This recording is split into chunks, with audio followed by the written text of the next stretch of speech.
The Google Pixel 8 Pro is the best Pixel that Google has ever made, and it represents Google's vision for the future of mobile technology, though that vision does seem a bit clouded and unfocused at times. It has a fantastic display that's bigger and brighter than its competitors at this price, and the photography features. Google is committed to this phone for 7 years in terms of updates, longer than ever before, so there's plenty of time for improvement, and the hardware gives Google a great platform to build up from. Google Pixel 8 Pro Design. What is there to say about a phone design that has barely changed in 3 years? Like this year's iPhone 15 series, the Pixel 8 Pro is a bit more curvy than last year, with new colors and a matte finish. It is decidedly nicer than the Pixel 7 Pro if you care about the fine details, which I do. The Pixel 8 Pro is more rounded on the corners and more flat on the display. This makes the phone easier to hold, while also giving you a better view of your content. The finish is lovely, and the colors are more classy and inviting than unusual and modern.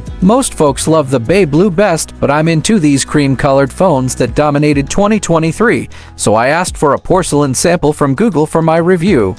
This is the nicest Pixel phone Google has made so far, which is good because it has largely made the same phone 3 times now, with 2 more series models in between. I feel like these refinements could have come last year, and this year we could be looking at something even more evolved. Google Pixel 8 Pro Display. The standout feature: it's brighter and sharper than before, even brighter and sharper than the iPhone 15 Pro Max. Slightly thicker bezel than the iPhone. The Pixel 8 Pro display is a standout feature this year, and Google has even endowed it with its own branding, Super Actua. The Pixel 8 is plain old Actua, you see. In practical terms, it seems this refers to the display's brightness, because it is incredibly bright. The Pixel 8 Pro can reach 2,400 nits at peak brightness, and still pumps out 1,600 nits when you aren't in direct sunlight. In almost every way, the Pixel 8 Pro display beats that of the iPhone 15 Pro Max. In terms of brightness, total resolution, and sharpness pixel density, the Pixel has the better screen. Side by side, it was much harder to see a difference, though the Pixel was definitely brighter in some cases, especially when viewing a purely white subject. That's when I had the Pixel display set to the more vivid adaptive mode, which the iPhone lacks. When I set the Pixel display settings to the natural screen color mode, I got colors and brightness levels that looked much more like I'm used to seeing on an iPhone. The bezel on the Pixel 8 Pro is just a hair thicker compared to the iPhone 15 Pro Max bezel, but the smaller punch hole camera is much less intrusive than Apple's Dynamic Island, no matter how much Apple makes it dance and sing. Google Pixel 8 Pro Cameras. The main camera on the Pixel 8 Pro is considerably better than the camera on the Pixel 7 Pro, but the improvements can be hard to explain. The lens on the camera has a f1.65 aperture, which is wider than the f1.9 aperture in last year's lens, and while the number is lower, a wider aperture is better because it lets in more light, and the improvement is exponential and not linear. The f1.65 lens on the Pixel 8 Pro is an amazing feat, while the f1.9 aperture on last year's Pixel 7 Pro was a thoroughly unimpressive spec. See, the numbers are confusing, and it's just not an easy spec to boast about.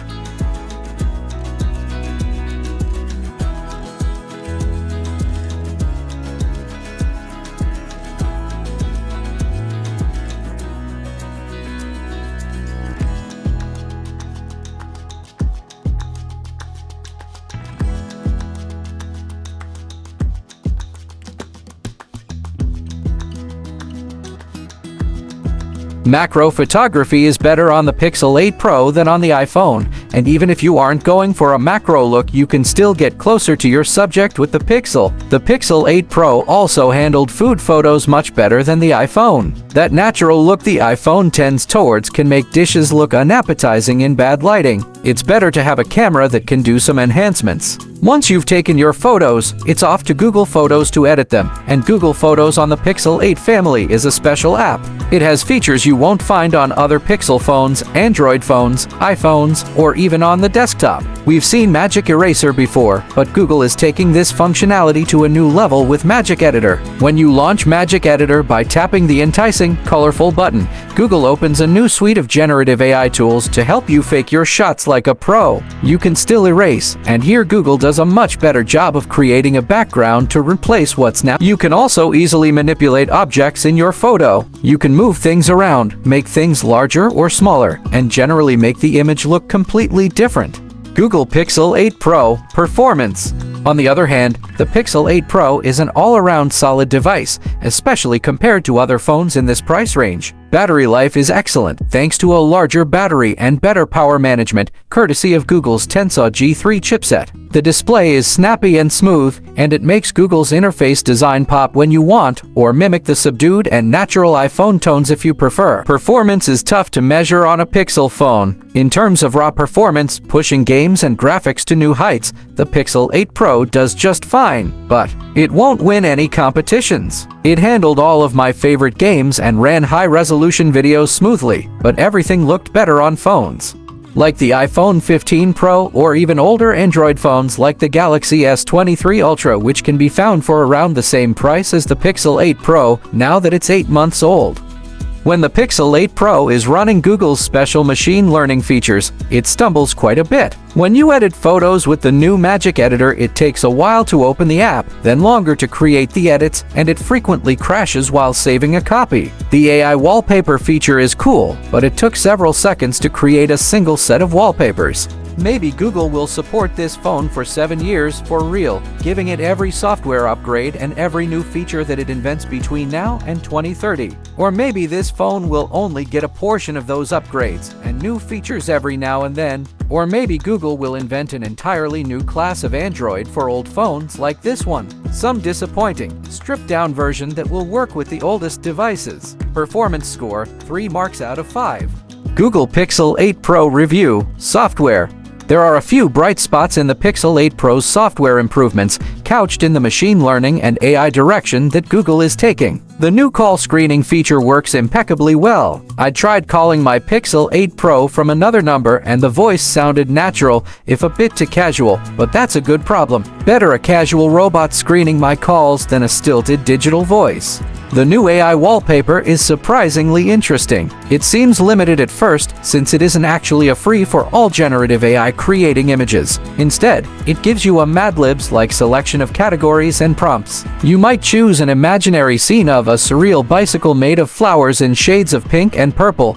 The bicycle, flowers, and color options are all part of a multiple-choice menu. Instead of a bicycle, I might have chosen a boat, a lamp, a lighthouse, or a UFO. On the Pixel 8 Pro webpage, Google says you can personalize your experience with AI wallpaper, and that is the heart of the problem that I have with much of Google's software on the Pixel 8 Pro. I've used AI to create a wallpaper, but is it personalized? I chose some options and swiped through the results. Who is this person? Many of the other new features are simply hard to find. Google's new call screening feature is great, but it's hidden under a submenu that you can only find if you open the phone app. It's nowhere to be found under the settings menu. Google has had a safety check-in feature on its Pixel phones for years, similar to the new check-in feature that I love on iOS 17. Google's own site gives instructions for the Personal Safety app, but my phone doesn't have an app called Personal Safety. It's just called Safety, which sounds like it could be a software security suite or a health and readiness app.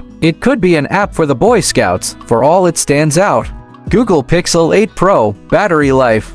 Battery life on Pixel phones gets better every year as long as you avoid the S series, and I'm happy to report that the Pixel 8 Pro had no trouble lasting through a full day of use. That should come as no surprise, since it has a larger battery than either the Samsung Galaxy S23 Plus or the Apple iPhone 15 Pro Max. Google really packed in the biggest cell it could fit, and you'll need to buy a gaming phone to find bigger. The power management can be quite aggressive. That screen is bright, but Google keeps it dialed down to a healthy brightness that won't strain your eyes or drain the battery too much. There are plenty of baked-in power management features as well. You can choose the standard battery saver or the extreme battery saver, which limits more apps and background processes. There's also an enigmatic adaptive battery feature that's turned on by default. All the better, because that battery really lasts. The Pixel 8 Pro charges at a respectable 30 watt, which meant I had a full battery within an hour and 50% in 30 minutes. Still, there's some room for improvement, especially if the battery is going to keep getting bigger. Google includes a USB-C cable in the box and, oddly, a USB-A to USB-C adapter, but no wall charger. You need to buy a compatible power delivery charger or wireless stand. I used an Anker Nano charger, which can handle the fastest charging the Pixel can accept.